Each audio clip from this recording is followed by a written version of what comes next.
All right, we're live for the final episode of 2025. On today's episode, I interview a yoga teacher who since 2010 has taught thousands of classes all over North America. In addition to having completed over 1,500 hours of yoga-specific training, she's attained her Bachelor of Kinesiology degree and became a certified athletic therapist in 2016.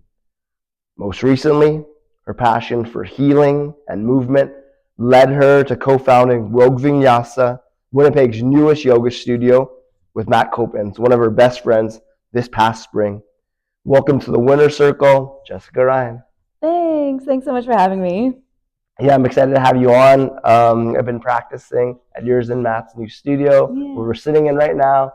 I love the natural sunlight. It's a beautiful studio. If you're in Winnipeg, Manitoba, and you haven't yet been, come check it out. Definitely. There's a intro month, $60. You can practice all the yoga you want. Unlimited for your first month. Yeah, and there's always cool events happening. You guys have a New Year's Eve class, which is super unique. Sober Market is going to supply us some non-alcoholic champagne, and we're going to do a little countdown into midnight with a live DJ. And yeah, I think it'll be a really fun class. Yeah, so I couldn't recommend it enough. I love practicing here, and I'm excited to kind of explore your journey to yoga and beyond, and to co-founding Rogue Vinyasa. Yeah. So these conversations are really meant to uplift, inspire, and empower everyone tuning in, just to move forward with greater faith and belief in themselves on their hero's journey, which we're all living.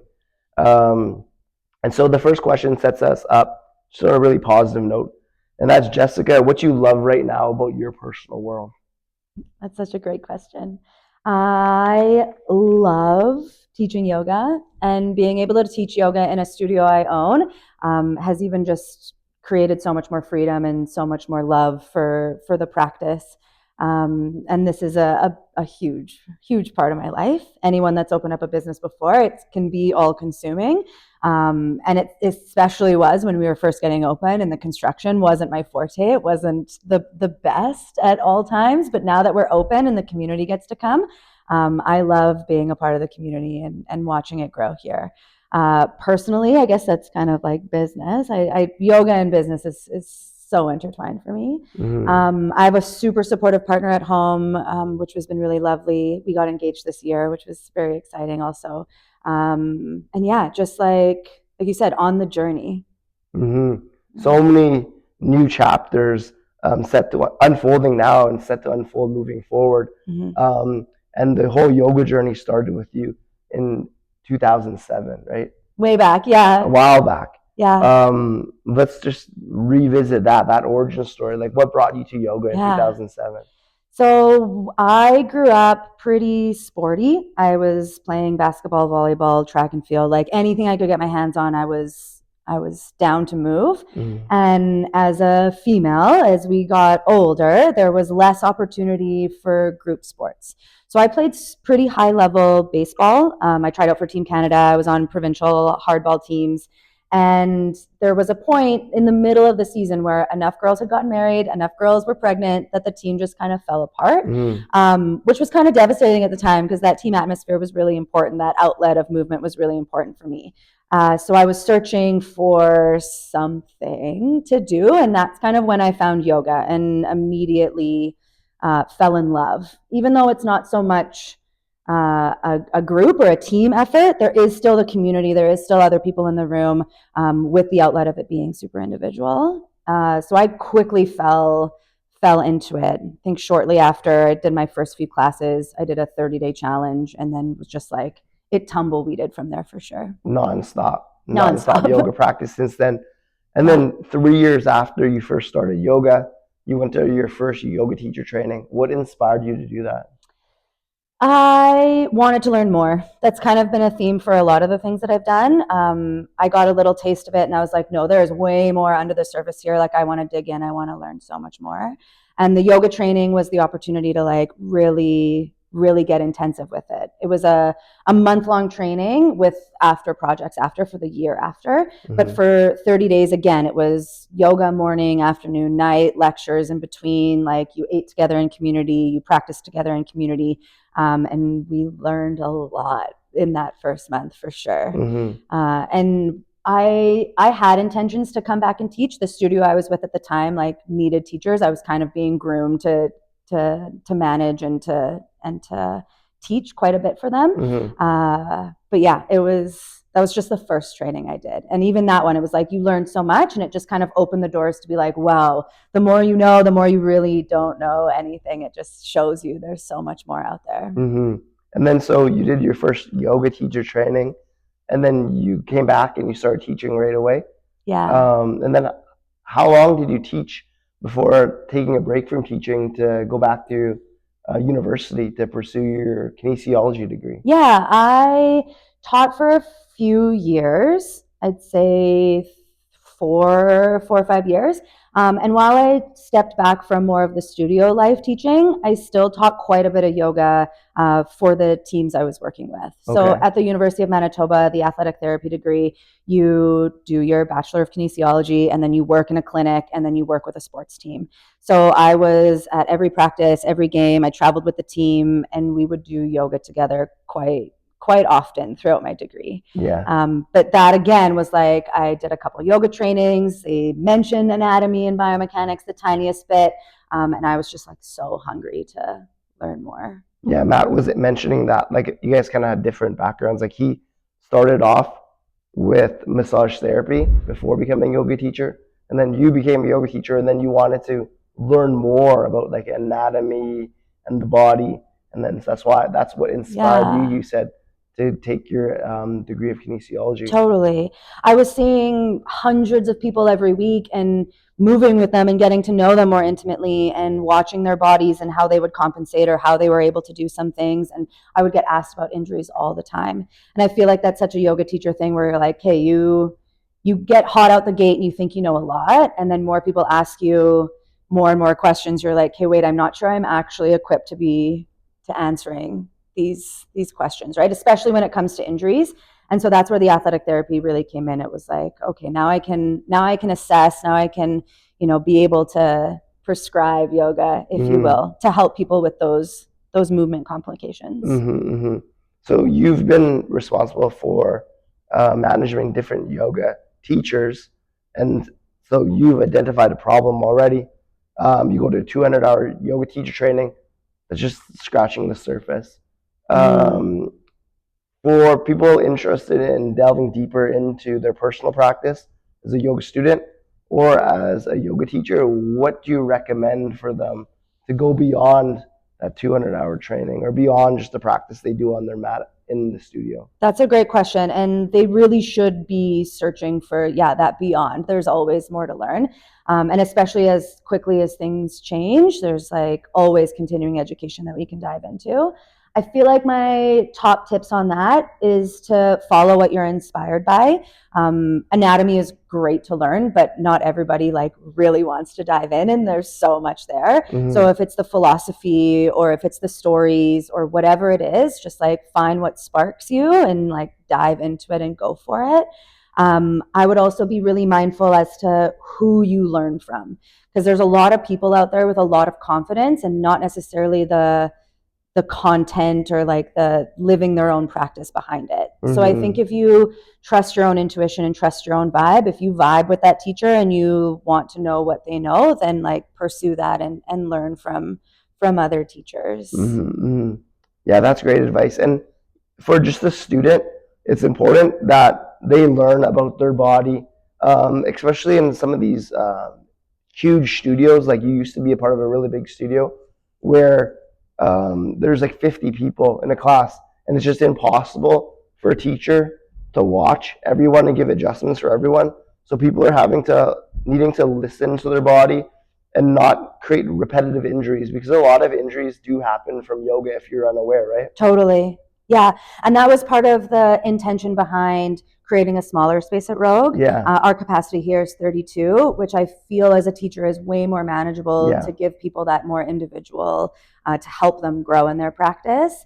And we don't do set sequences here either. And I came from set sequence where it was like, I can regurgitate a script for sure, but to have the knowledge of why and like the reason behind why we're doing things isn't really even explained all that well all the time.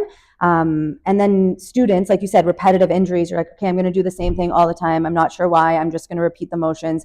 And there's less of this connection of like, okay, well, why are we doing it? How does it feel?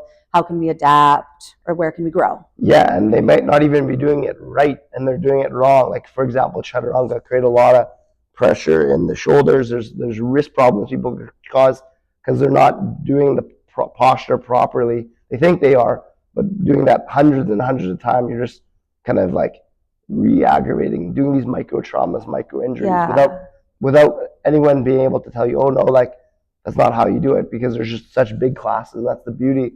The smaller studio like this is you could really give the students one-on-one attention, or more individualized attention. Yeah. And I think that's where I thrive too as the athletic therapist, of having that extra background, and being hypermobile myself. It took years before a teacher was like, hey, you don't have to push your chest down more in downward facing dog. And that was an insane light bulb moment for me, where it's like every teacher before that was like, drop your chest to your thighs. And as a hypermobile human, I'm like, sure, I'll drop my chest to my thighs. It's no problem. But the damage that was doing, just like hanging out in my ligaments, and the strength gains that I was missing by like scaling back a little bit. And yeah, you just need that one teacher to see you, or to know, and that can change the whole trajectory of your practice. Mm-hmm, mm-hmm. Let's like discuss that a little bit more. Hypermobility. A lot of people that are hypermobile are attracted to yoga because it's kind of like a hack a little bit. Like they seem like they're good at it because they're hypermobile, and people generally stick at things that they're good at because it helps their confidence, and like they feel good at doing good at something.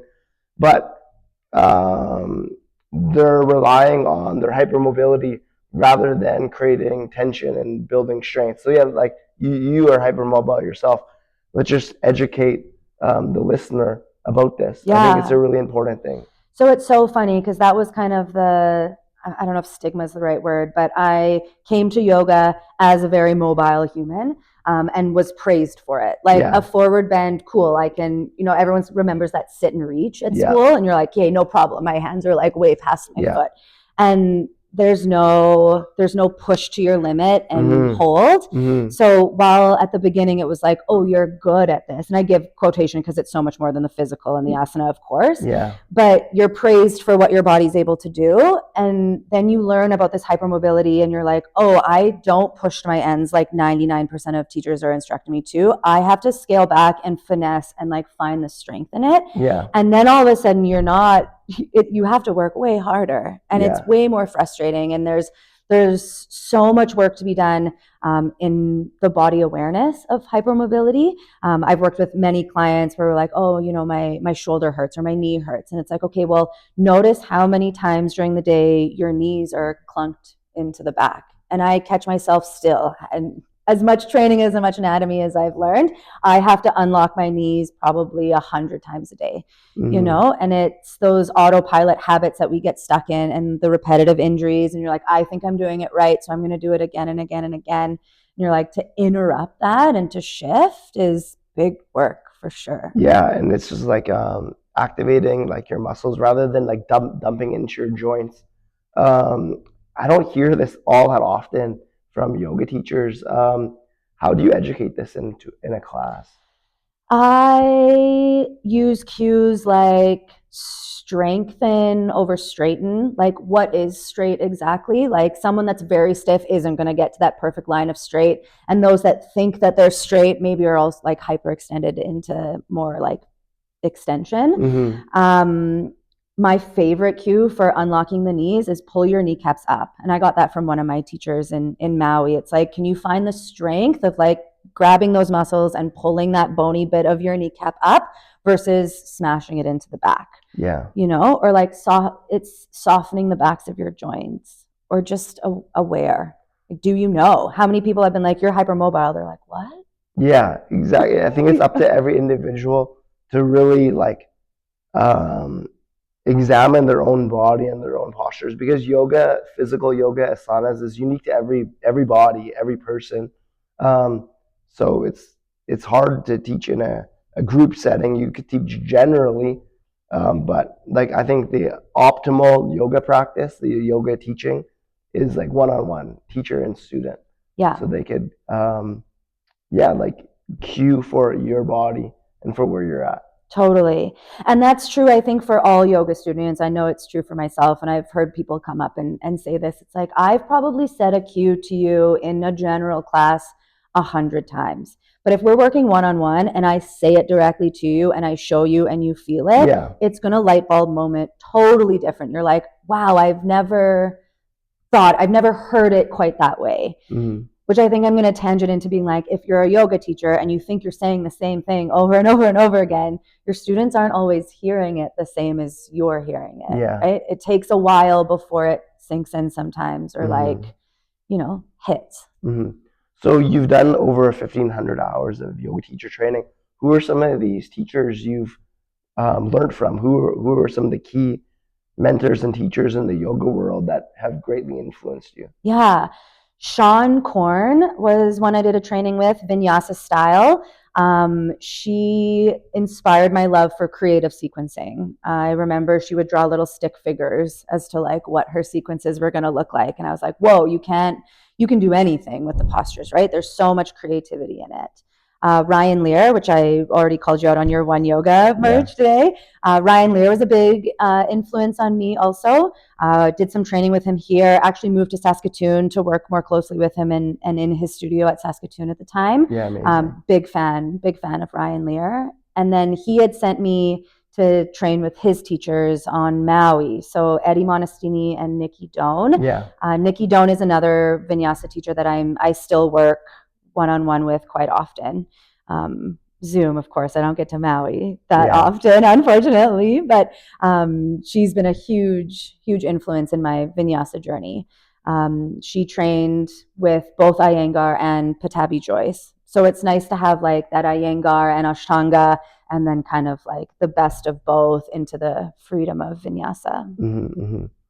And speaking of Ryan, all these teachers, you say they all have great physical asana practice, but Ryan, he really loves the yoga philosophy, the yoga beyond the physical.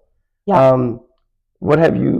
How have you embraced that part of yoga? Like, for example, the yamas, the niyamas, the Yoga Sutras of Patanjali.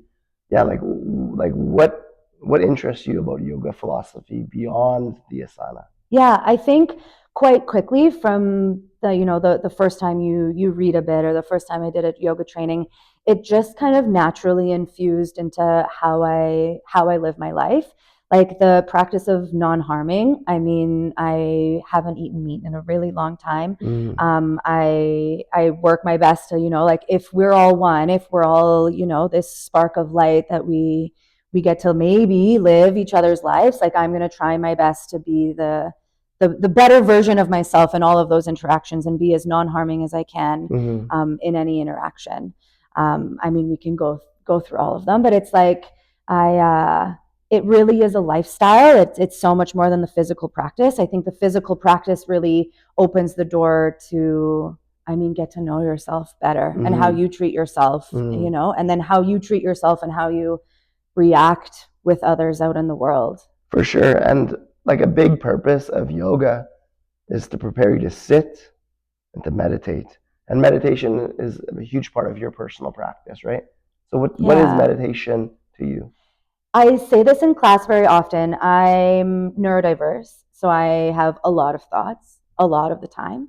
And I like to say that meditation isn't necessarily this goal to stop all of our thoughts completely, but to rather have a little bit more control in where we get dragged off to, or better control in refocusing back into the now. And I think that's something that I've really, like, on and off the mat, I try to be only now. Like I limit how much worrying I do about the future or how much dwelling I do about the past. I really try to take it one breath at a time, which is just vinyasa.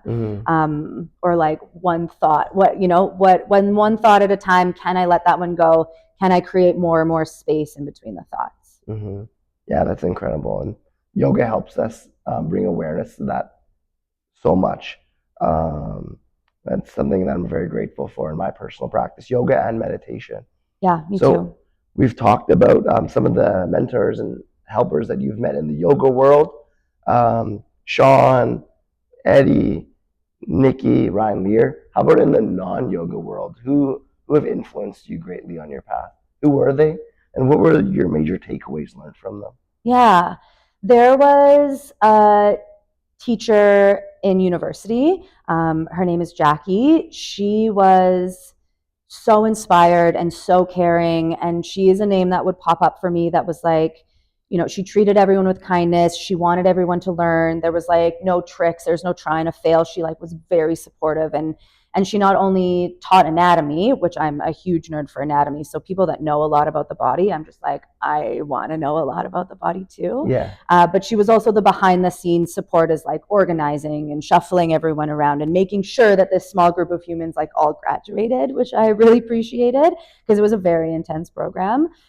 So she would be one that like, yeah, definitely comes to mind.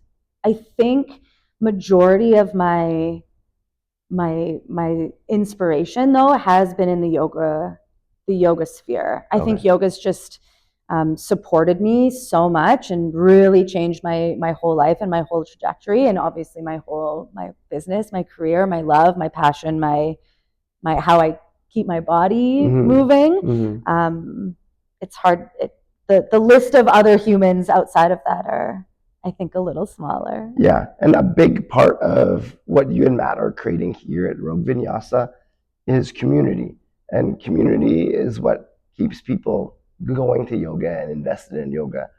Talk to me about the importance of community and what are you trying to create here with Matt? Yeah, I agree. Community is so very important. And yoga being a pretty individual practice, but an individual practice in a room full of people. And I think it's really powerful just to be seen or noticed or like, connected somehow into the grander scheme of whatever is going on. I think we all experienced a little bit, especially through COVID, of like how quickly the isolation can just let you tumble down into all sorts of darkness and isolation and wherever else that takes you. And I know for me, especially around that time, it was like so apparent that community was important, and whether it was just seeing someone for a hello or being able to talk things through with someone.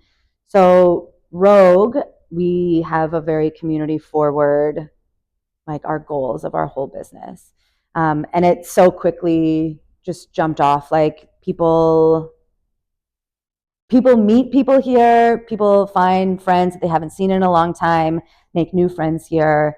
I think a big change of how we do things differently, and that was a big intention as we were creating. The gender neutral change room was a huge one. It's not like you shuffle out of class and then separate right away. It's like that community and conversation continues. And our tagline being, "We're all friends here." Again, we're trying to create something like, we're all living human beings and we all have so many similarities, and just that baseline of like, hey, we're existing in the right here, right now. How cool is that? We all sparked right now together. Whatever is going on for us outside and the million different ways that we can vary outside of that, there is still that spark of like sameness. Yeah, absolutely. So we're jumping around with time. Let's go back into going back to school for kinesiology and becoming an athletic therapist. What did you learn from that education that has complemented you as a yoga teacher? I mean, the more you know about anatomy as a yoga teacher, I think the better you are.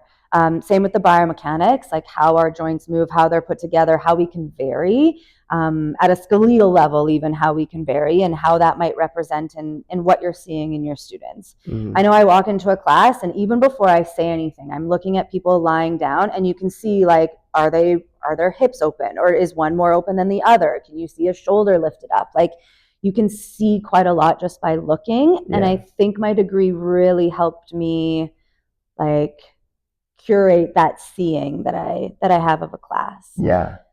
And you worked with a lot of athletes, you mentioned, during the education, which is really great. Why do most athletes need yoga? I would say yoga is complementary to any other movement practice you're doing, whether that's going to the gym, lifting weights, or if you're playing a sport like hockey, basketball, football, if you're running track, marathons, just like a beer mile, whatever it is. I think the mobility and the care work that yoga helps provide on one hand, and then the mental and the focus and the like meditation, like we talked about. I think it's just a double, triple whammy of what supports you in anything else that you're doing outside of the yoga room. Mm-hmm. And how was it received by the athletes you worked with? They're good, honestly good. There's always a little bit of resistance when trying something new, I find. And when it's in a team atmosphere, I think it's easier to like rile up the unsure. But I mean, the practice is so powerful. Yeah, it speaks for It itself. totally speaks for itself. So, you get them moving. They think it's easy. You give them something challenging and they're humbled by it. I always love doing that. I think that's really powerful too. And then using that movement and momentum to then better still and quiet and practice that meditation. It's just like such a beautiful, well-rounded practice. Yeah, and then at the end of class, like after you've done all these physical postures, these breathing exercises to still the mind, then they just lay in shavasana and breathe. And very seldom outside a yoga studio or a yoga practice do people take time just to sit, do nothing, breathe, calm the nervous system. Yeah. And so every time I teach to people yoga for the first time, like it's just such a rewarding experience for them just to just lay there and breathe and not needing to be anyone or do anything or go anywhere, just being present. Literally just be. Yeah. Yeah. So through your education and through all your teaching, what have you found to be the most common injuries that you see in yoga practice? Elbow tendonitis. Okay. I think. You touched on chaturangas, that's a very intense movement. It's very powerful, but the alignment is, again, there's different schools of thoughts, there's different cues, there's different teaching, but it is the most repetitive movement I think we're doing, especially in the vinyasa practice. Mm-hmm. So if you're, a little bit wonky or you're just building up that strength and you really want to keep your knees up and you're going to muscle your way through it as best you can, I think there is the tendency for repetition injuries or like inflammation of any joint, but that is probably the one I see the most. Yeah, and there's there's ways around these injuries. Well, first do it properly, but even simpler than that, take modifications. And like for so many of these injuries we see, it's because people are trying to do too much. The ego's too invested. So rather than doing chaturanga from the toes, you do it from your knees or just all of these different postures. A lot of injuries that I see are people are trying to do too much and struggling as they do that, not breathing as they do, trying too hard. Yeah, there is a lot of that's the practice, the letting go, the allowing, the meeting yourself where you are versus like pushing and trying to be something that maybe you're just not yet. I will absolutely go on record right now. I love dropping my knees in chaturanga. Yeah, I do too.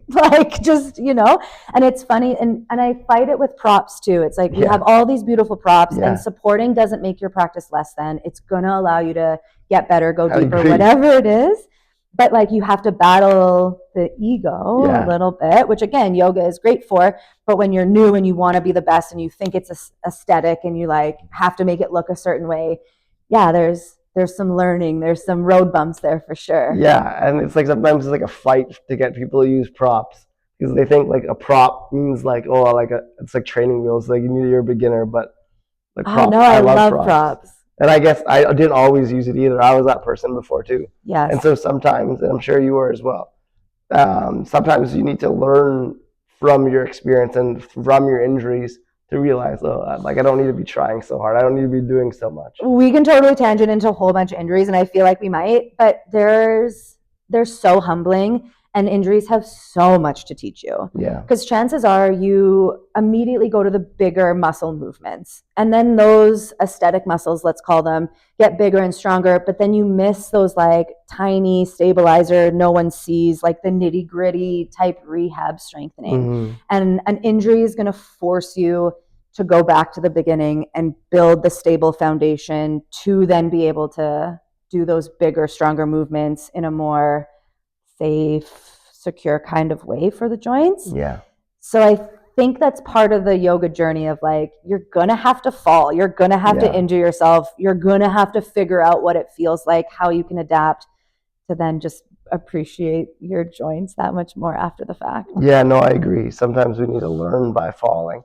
And injuries is actually what brought me to yoga for the first time. I had concussion problems from mixed martial arts. I got put on medical leave. I couldn't train for a month, and so I tried my first ever yoga class, and um, it was incredible. Like, it was the hardest thing I've ever done. But at the end of that class, like, it was the most calm, most peaceful I've ever felt. And so I was going regularly for a month, rehabilitating my concussion problems, and then suffered a severe traumatic brain injury, got assaulted, was in a coma for 3.5 days, over a week of amnesia, and again had just had that month of yoga prior to give me that initial exposure. And then when I got cleared for physical activity, I had yoga to help rehabilitate my brain.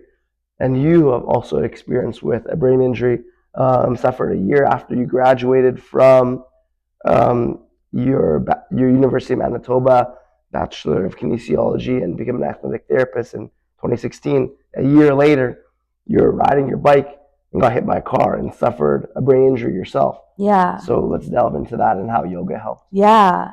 Like I was doing baseline concussion testing in my degree. I was working with sports teams. I had watched athletes get concussions. I had helped them rehab through their own. And none of that prepared me for getting my own series of concussions, which I'm sure you can empathize. It's like that first one, okay, that second one, like they kind of compound on themselves. So there was a series of like kind of 3 in a row. I was like banged up pretty good. The T-boning on my bike was the worst one. That totally changed everything. Yeah. Absolutely everything. And even having the skills of yoga and meditation and my whole degree of athletic therapy, I still really struggled to like get my bearings back and like using the skills that I learned. But absolutely yoga and meditation was so valuable in crawling back out of that for sure. Yeah, like, so what were the symptoms you were encountering? I had a headache that I was rating probably a 6, if not more, out of 10 for a full year after that. I still have quite a bit of floaties in my vision. I probably lost a little bit of my peripheral, like just so much pain. My neck, a lot of whiplash associated with that too. So I've never quite recovered fully. I still have quite a bit of chronic pain on my right side that then turns into my shoulder, turns into my hip. It's like my whole nervous system on the right side of my body just kind of tried to shrivel up inside. So there was a lot of like proprioception work that I had to do. My balance took a while to come back. I remember doing vestibular therapy at one point, and I could turn in a circle if I went left, but if I turned right, I would like need to hold on to things. So the brain is so very funny. There's so much more research I think we need to do to understand, but it was like the memory, the searching for words sometimes just like generally slowed me right down. And yoga was a big tool for your recovery, as it was mine. Yeah. And we actually both took up training separately. And we actually taught once, I think, together. Yeah, we did. With Love Your Brain Yoga. Yeah. And so Love Your Brain Yoga is a program to help people rehabilitate from head injury. Not only for the people that have head injury, it's also for the like their caregivers going through too. Which we can tie it back into community. That's something I really appreciated about the Love Your Brain, and something that was so healing for me, even as a facilitator of it, having had my own my own experience with concussion and brain injury. It was like the community of bringing people together and being like, hey, you're not alone. I know you feel super alone. It's super isolating. But we're like, hey, let's talk about it together, you know? For sure. Community was such a big part of that program, of my healing. And I think that's like, I've never really thought about this, but like, so one of the reasons why yoga was helping, it was the community, because like seeing the same people, like, because you isolate yourself when you're going through brain injury, because all the stimulation, like, it's a lot. So that, like, community is such a big piece. It took me for sure 6 months before I could go in a grocery store again. Yeah, me too. Like my training was to walk through a food court. And if I could get through the food court, not in a migraine or crying, it was like, okay, I think I'm healing. The sights, the sounds, the smells, like all of it was so much. And I mean, before my injury, I was full-time school. I was teaching yoga and I was a bartender. I was managing a whiskey bar at the time. And I couldn't go back to those environments at all anymore. And that was another thing as a yoga teacher. It's like, I can control my lights to a degree. I control the sounds. I can like move if I need to. There was like so much being able to adapt that like I could start to integrate going back to work because yoga was so healing and such a safe environment to kind of get back into.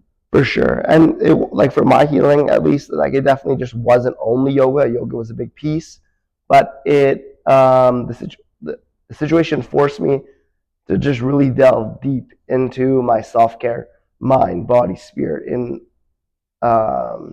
multiple dimensions. So like things like nutrition, like my nutrition like changed dramatically for the better.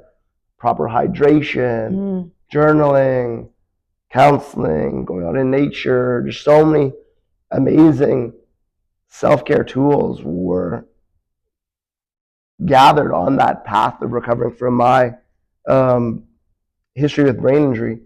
You as well, I'm sure. What are the foundations to your self-care today?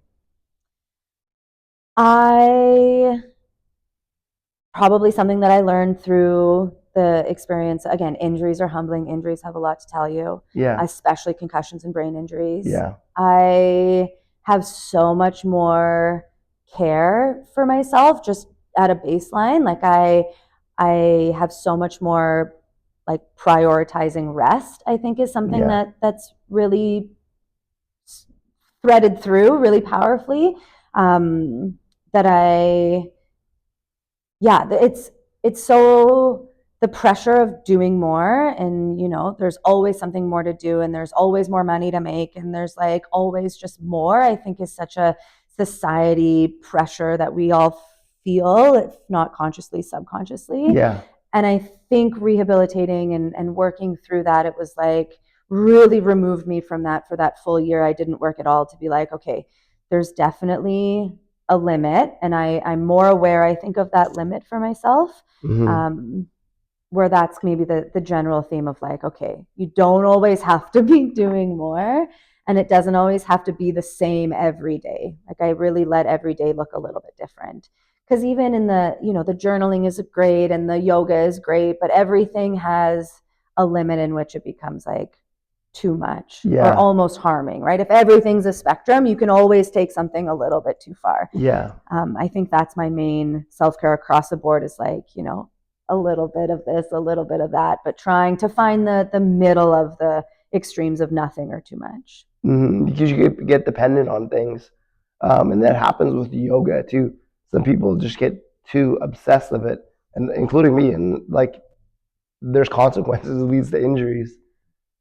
Or the injury, and then you're like, oh, all of me is tied up into this one thing that my able body allows me to do. You're like, are you still going to be able to find those things or find that self-care if you are injured or like something does happen? And you know, and what change. Are you missing out on too, right? Like missing out on like going out for walks, or missing out on just not needing to do something, just Yeah. Being Or that self. like wheel of health, right? Like, is your social pie chunk also nurtured, Yeah. or, your relationships or your business, or, yeah, your physical, your mental, your spiritual. Yeah. There's like constantly trying to balance that wheel. And what is balance? It's Hmm. ever Hmm. changing. So rest is a big piece of Rest is a your huge piece self-care. of What mine. else? I mean, yoga, meditation. I Yeah. think those are kind of the obvious. Um, and probably why community is so important here. The social healing of that, the like connecting and being seen, I Hmm. think is a big part of my self care also. Hmm. Amazing. Okay, so you had your brain injury in 2017, Mhm. and it took you about a year to kind of feel back on stable ground. Yeah, there was about a year where I really didn't do much. I was full time rehabilitating. My calendar was full of appointments at that time. I started going back to work maybe 2-ish, 3-ish years. And then the pandemic hit.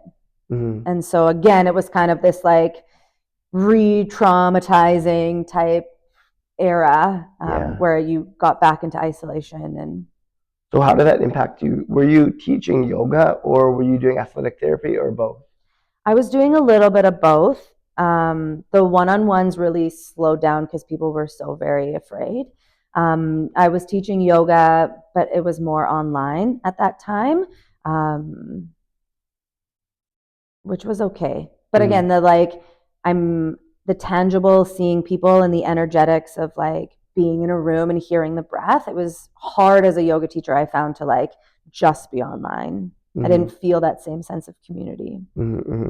And then once the pandemic ended and kind of things returned to normal, you were teaching at a yoga studio, and were you still doing athletic therapy? Yeah, yeah. I've always done kind of athletic therapy, kind of on a side. I love working one on one, but the clinic atmosphere wasn't really like conducive to me, especially after the brain injury. Again, we talked about sensory issues. It was like it was always fluorescent. It was Oh always yeah, connected to a gym. It was always very loud. There was like 4 other people getting treated around, and it was yeah, like I need something way chiller than yeah. that. So I do privates here, or like athletic therapy appointments here, where it's like it's just us. We have the whole room. It's quieter. So it's Mhm. never been something I've pursued full time, but it's always been complementary to the yoga. Yeah. So, what inspired you to co-found this place? So, COVID ended. You're teaching yoga. You're doing some athletic therapy, and Yeah. then you and Matt have this spark. Well, I'm done working for someone else. Yeah. I want to create my own space. Yeah, Yeah. let's talk me through that. So the place I had been teaching at for a very long time, there was an intense ceiling of what you could do.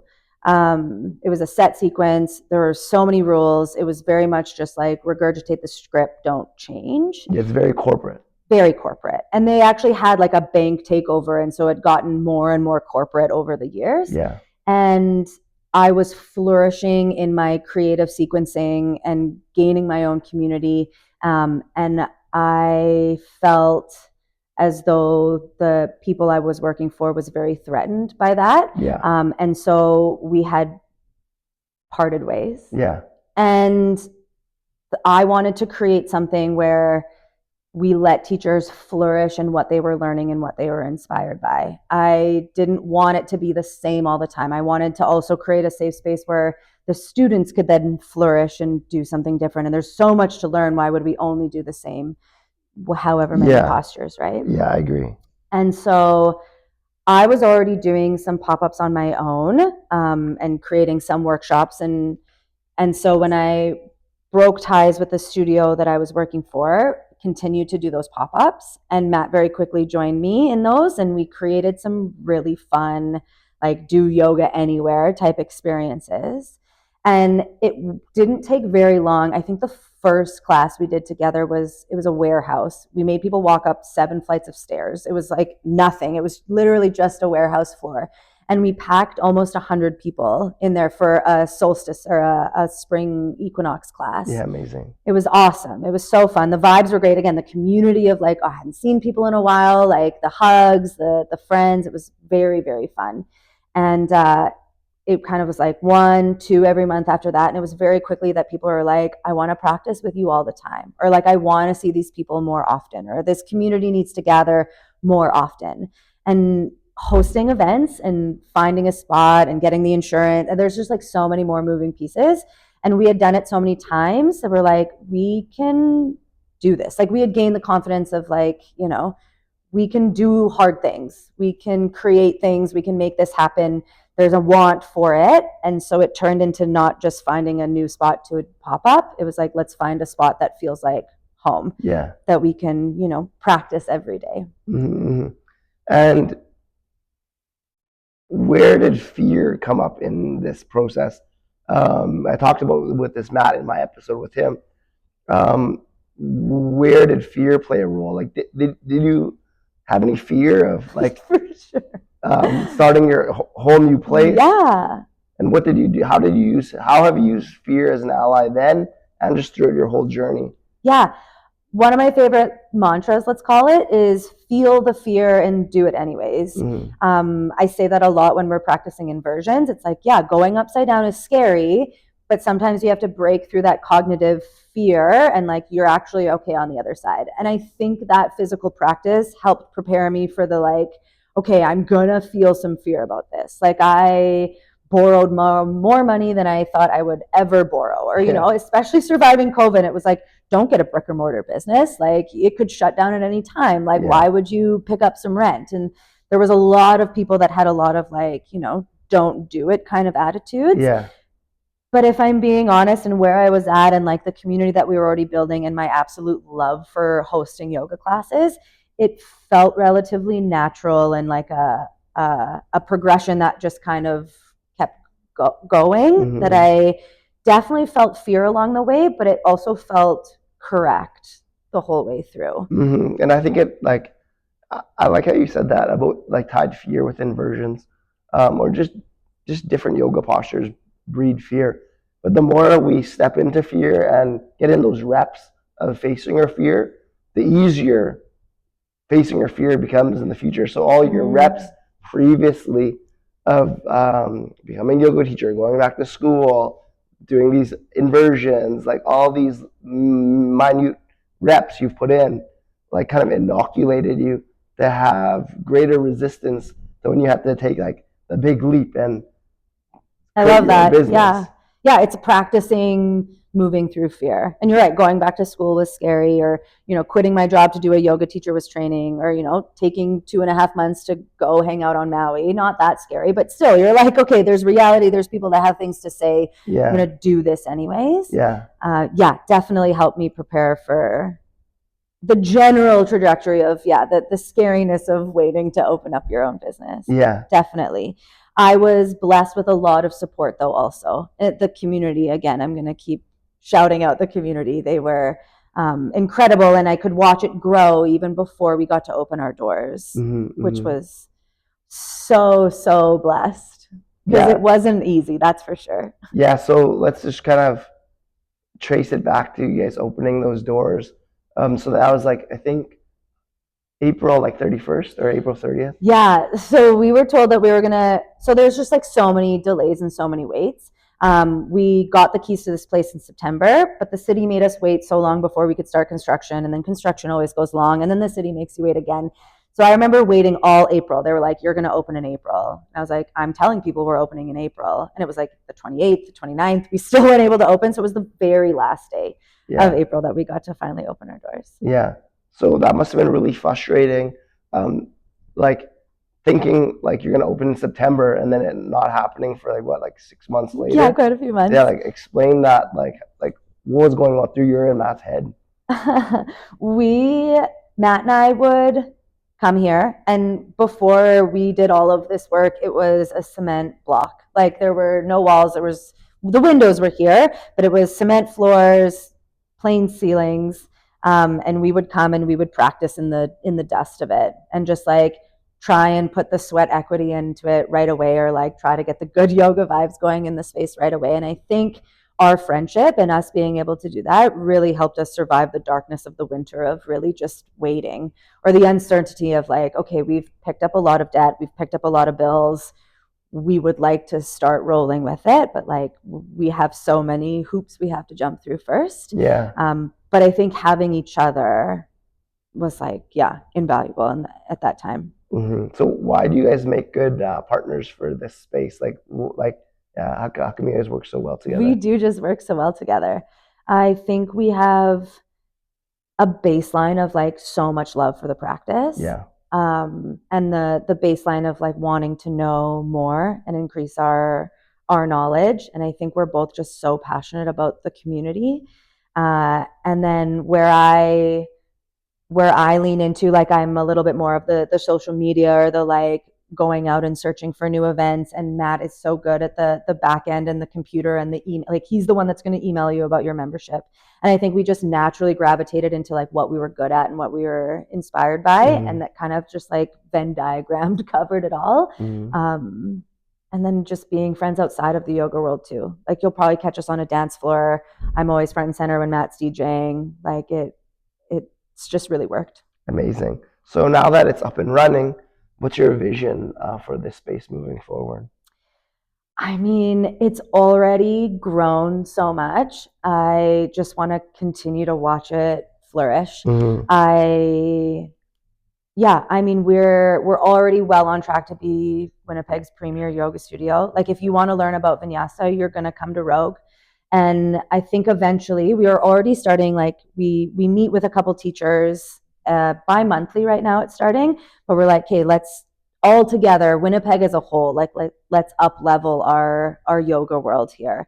And so we've been doing some continuing education for teachers, and I think that's just going to naturally evolve into hosting our own Vinyasa training eventually. So that's maybe where the goal is. But like, we want to keep it here. We want to keep it smaller, more intimate community. I don't have franchise goals by any means. It's just watching our little egg of here and now just continue to flourish. It's really beautiful that you've pursued your must, like the calling in your heart through your whole journey, and have such a beautiful outcome for that. So often people do have that calling in their heart, but fear, other people's opinions, keep them stuck on the path of should. The path of should. Yeah, like, you should do this. Like, it's safe. Like, so yeah, what advice would you have someone currently listening that they find themselves at that crossroads, the path of should versus must, and they have a longing in their heart, whether that is to go to Maui, or go back to school, or take yoga training, or XYZ, all these things, become a DJ, like all these things. But they have a voice in the back of their head, things they've been told by their parents, society, culture, that are holding them stuck on that kind of safe path. What helped you pursue your path of must that you would advise these individuals? Yeah, I'll go back to the saying of like, feel the fear and do it anyways. Yeah. And you're getting to draw your own line of like, okay, some fear is kind of good fear, right? Like, yeah, our brains are going to try and protect us, but our brains are kind of also going to keep us in those regular patterns, or like the must, or the should, like you said. Sometimes you do have to take that little bit of a leap, or like push through that and try something different, or shake things up. Again, speaking from like acknowledging I have so much privilege to be able to do a lot of the things that I've jumped off and done. But I do just encourage, to just try, because there's like, I didn't immediately become this like super successful yoga teacher, right? Like, I hosted workshops that no one signed up for, or like I was sitting in the yoga room where no one came to class. There's so many behind the scenes like steps that you got to take. It's like, you got to fail a couple times. You got to learn those lessons of failing. You got to get injured a couple times. You got to learn those, lessons about being injured, to then maybe have that foundation of like, you kind of get up into this success. And you have to see those failures or those mishaps is happening for you rather than to you. I feel that's like a big piece. Yeah, it's a good percept. Yeah. Right? Just like a shift, like it's happening for me. And you might not even know why at the time, but you just have to have that faith and that it's happening for my benefit rather than to me. It's Yeah. like that mindset, right? That was a lot of my work through the concussion, if we want to like full circle it around. It was like I thought that happened to me for the longest time. I thought like I was getting attacked by some whatever. Yeah. And to switch that around, and why I would not wish a brain injury on anybody. I would not wishing concussion on anybody. That was such a TSN turning point for me. Like that was a huge shift into where my life went. Like I couldn't imagine where I would be if there wasn't that direct hit of like, hey, you gotta learn things, you got to change things, you got to go some different direction. Yeah, absolutely. You know? So you're a lifelong learner. You love to learn. What are you currently learning? I'm currently obsessed with lymphatics and fascia. Okay. I didn't learn enough of that in my degree. It was very musculoskeletal, like bones, joints, like movement. And the more subtle bodies of like, there's layers. I do a myofascial class Monday nights, and I talk about how we used to just like pull all of this fluff out of bodies when we were doing autopsies and cadavers, and all of that fluff, this like fascia or connective tissue, is now coming out as like, it's more of a communicator. It's more of a like hydrator. There's like so many things that the fascia can do. It's holding memories. It's like, that's where our scar tissue is. That's where our adhesions are. I think there's just so much to learn there. Amazing. What are you currently unlearning? Ooh, what am I currently unlearning? I have a lot of work. Again, I mentioned being seen. For so long, I was like, I'm nobody. I'm like, I can live my life, and like even teaching yoga and being in front of 50 people and like being the one that talks, I'm like, okay, don't look at me. Like I'm actually okay. And so opening this studio and being the owner and being the teacher, I'm just like unlearning that. I'm like, no, I'm in this community. I'm seen, like people know me. I need to lean into that and like be an active contributing member to my world or like my community. Beautiful. So much wisdom shared here. I thank you for your time. Every episode I end with a couple questions. So at that point, through all the highs and lows that has been your journey thus far, what do you feel has been the greatest life lesson you've learned on your path that you feel called in this moment to share? I think, again, and we've touched on it a couple times, but like the theme of failing or mishapping or injuries along the way, it's just like those aren't stopping points. Those are opportunities to then, figure out or learn or move through. Same with like if we go meditation, it's like you being interrupted by thought isn't you doing meditation wrong. It's you getting the opportunity to actually practice meditation. Like, can you refocus? Can you draw back inwards? So it's just like that. Keep going, trying. Learning. Amazing. So we've examined your past, your present. Let's go into the future. Can you envision an 85-year-old Jessica Ryan? Who is that woman? Where are you? Who you're surrounded by? What is the legacy you've left in your time here on Earth? And most importantly, what are the predominant feelings in your being? I would love to be very similar as I am right now. Yes. Like in still teaching yoga, in still practicing yoga, in still tearing it up on the dance floor, in still being, in the circle of humans that I've surrounded myself with now. I've recently picked up crocheting. I feel like I'm going to keep crocheting until I'm 85. Amazing. Like I'm a little bit of an 85-year-old now. Yeah. I just like want to keep on this trajectory. I don't see any huge changes. I feel like I want to be a mobile 85-year-old. Yeah. And what are the predominant feelings in that woman's being? Yeah, I want to lean into more of being proud of what I've created, proud of the community that I've cultivated, satisfaction, just like ease, well-being. Incredible. Well, I just invite you just to close your eyes for a moment. and just to connect with your breath as you know how. And just envision that woman sitting next to you. Feel into her ease, her pride. Very easy for her to sit. She's very mobile. Just sit alongside the fire with that 85-year-old Jessica who's cultivated community everywhere she goes.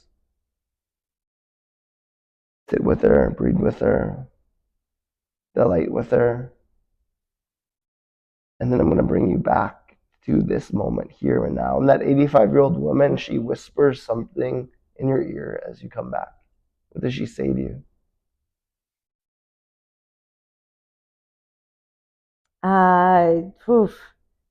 She's saying you're already doing it.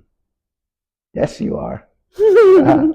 Thank you so much. Thank you. It's been a great. pleasure. Yeah, it's been great to sit down, get to know a bit more about you and your story and your vision for this incredible studio.